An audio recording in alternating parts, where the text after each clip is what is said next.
Alright, photographers, we're back. I've been doing a lot of different things while all my photos have been importing into my folder. And basically, we've got a folder full of 1,985 photos and videos. And now I've got the task of going through sorting out the photos that I'm going to edit. This is probably the step in the part of the process where fatigue starts to set in. You're looking through heaps of photos, it gets very repetitive, you get tired, and then you can start to make poor choices. So how do I stop myself making some poor choices?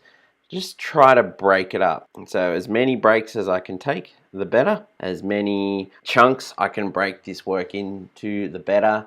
So I'm just trying to break it down into little decisions and gradually make the decisions more important as I go along using the star rating. I'm going to make the photos the priority here, so just drag that out, put them into the film strip view, and I'm just going to click through, and if a photo is in focus and reasonably well exposed, I'm going to give it a star. Okay, I'm not going to overstress it.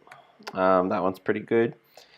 So the only sort of photos at the moment that won't earn a star from me are the ones that, you know, aren't that good, or are out of focus, or, you know, just there's some sort of real technical problem with them.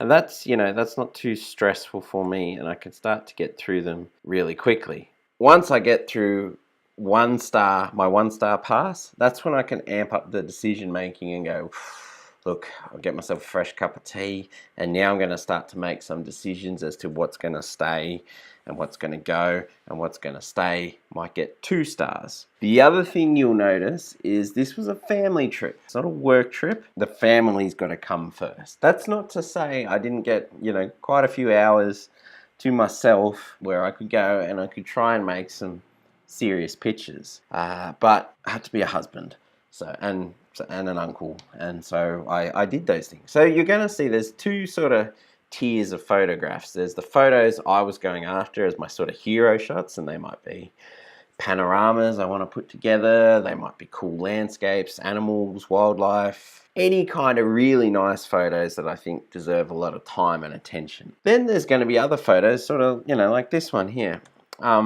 where this is my brother-in-law and his son, and it's a cute moment. It's not going to set Instagram on fire ever, but it's something that's important to them, and it's something I should share with them. It's a keeper. It's not a cracker, but it's important from a family perspective. They're the types of photos I'm looking for. I get myself a fresh cup of tea and try and do all my 1-starring through these 2,000 photos on 1 cup of tea. Then I'll get up, have a stretch, do something else. I don't know, some more emails or something, and do something to break it up. Your final question might be, why do I bother with the star system? Why don't I just delete the photos I don't like? Because I changed my mind. I've only just come back from this trip yesterday, so I'm still kind of emotionally attached to these photos, which can impair my judgment. And if I deleted other photos based off that decision, I can't go back. But with the star system, you know, it's not destructive, and I can always go back.